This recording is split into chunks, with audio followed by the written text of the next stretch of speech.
In this video, we're going to take a look at what CEOs and entrepreneurial leaders need to take into account to raise the likelihood that we are, in fact, making wise decisions. But before I jump in,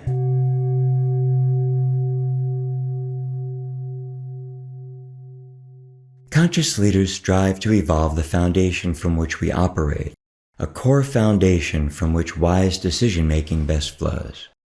4 essential aspects of this are dedication to greater self-awareness, as well as being aware of all that's going on around us.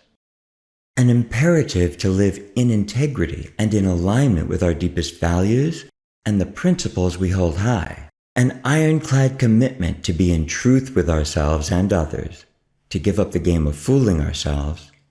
And finally, an open heart and deep caring for how any decision we make impacts not only ourselves, but all of our stakeholders and the world around us. As a rule, without awareness, there is no wisdom. Being aware encompasses all of what we sense and feel, what we know, what we value, and what we perceive in the world around us. Unfiltered, undistorted awareness is so essential because it helps us to see what's really going on. It also helps us to see where there are gaps in what we truly know, crucial input before making decisions. And with awareness, it becomes very difficult to justify doing things that are out of alignment with our values or integrity, actions that would reflect making unwise decisions. Without awareness, signals alerting us that we're out of integrity can be easily ignored, and we can be quite skilled at avoiding or denying these signals. But, what signals am I really talking about? Have you ever felt haunted by something you've said or done? The haunting is an example of a signal sent by one's conscience. We often want to ignore those signals because acknowledging them could interfere with us getting what we want. And some of us are very good at muting our awareness, even if getting what we think we want will bring about negative consequences.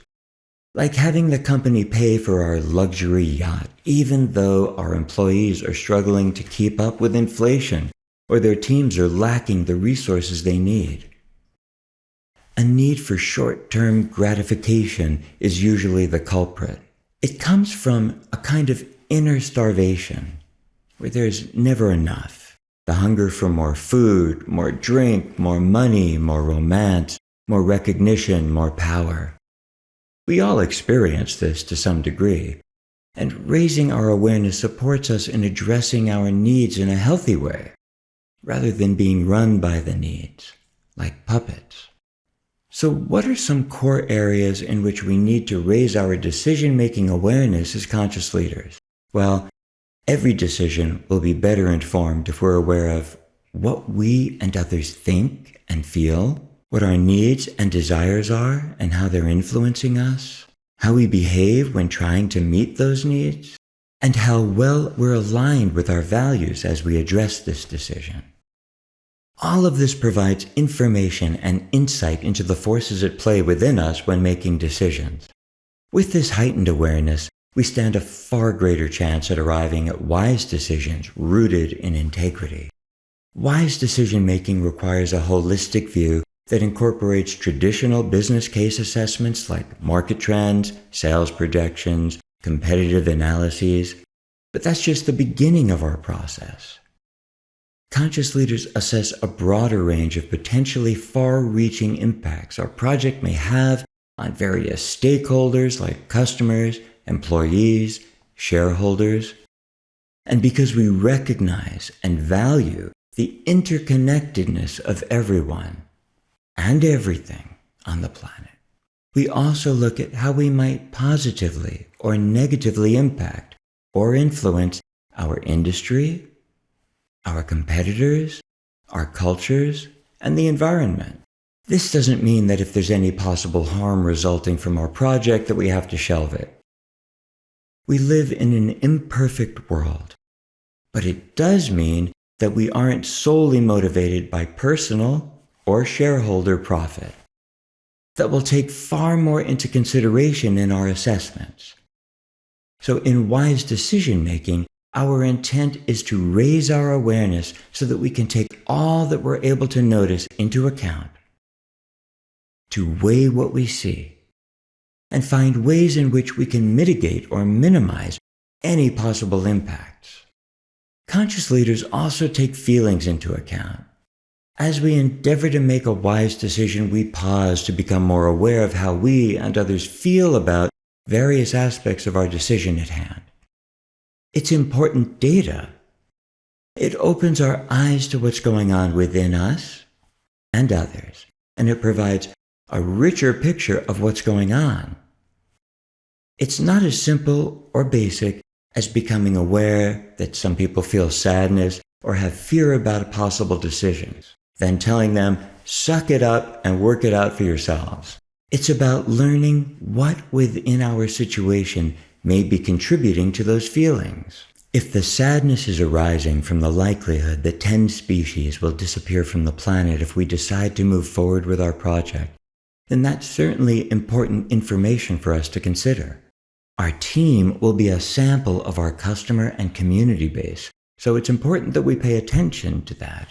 While this may seem like a dramatic example, in my view it's not, because such decisions are made every day and not all of them are wise. Further, being aware of any fear alive within us about a decision is critical.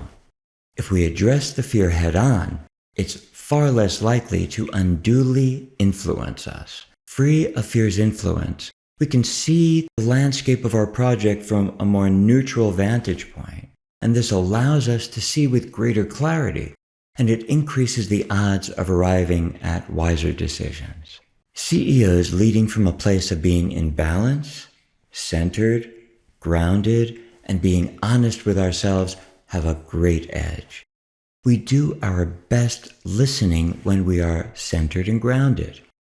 It requires stopping for a minute to let all the activity, all the noise in our heads, everything to drop away.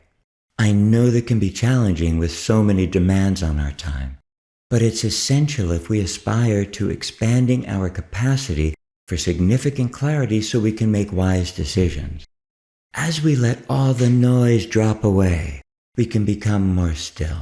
This provides the space for us to raise our awareness of another important area, how others' voices are influencing us. While there's tremendous value in listening to and learning from the wisdom, critiques, and creative ideas others offer, it's also important for us to notice when we're allowing ourselves, even in subtle ways, to be overly influenced. If we find ourselves off-center due to being affected by one or another's input, even just noticing that we're being impacted begins the process of regaining balance. Lastly, it's so beneficial to develop a habit of checking in to see how honest we're being with ourselves about any project or decision. Doing so allows us to check ourselves for any breaches in integrity that might be flying under the radar of our awareness. Seeing it will give us the opportunity to immediately return to being in integrity, if we're willing. If we don't check for lapses in integrity, we'll find ourselves vulnerable to numerous trapdoors, and falling through one of those can be career-changing. Wrapping up, raising our awareness gives us access to a vast treasury of data, to our internal sense of knowing what feels right in any given situation, to profound clarity and insights, and to be able to navigate situations wisely, effectively, with confidence, ease, and grace is such a more empowering and rewarding way to lead. If you'd like to explore it, feel free to connect with me. There's a lot more content on the 𝗟𝗲𝘁'𝘀𝗶 website, as well as info on how we can connect. I'll leave the link down below so you can check it out. Until then, lead wisely.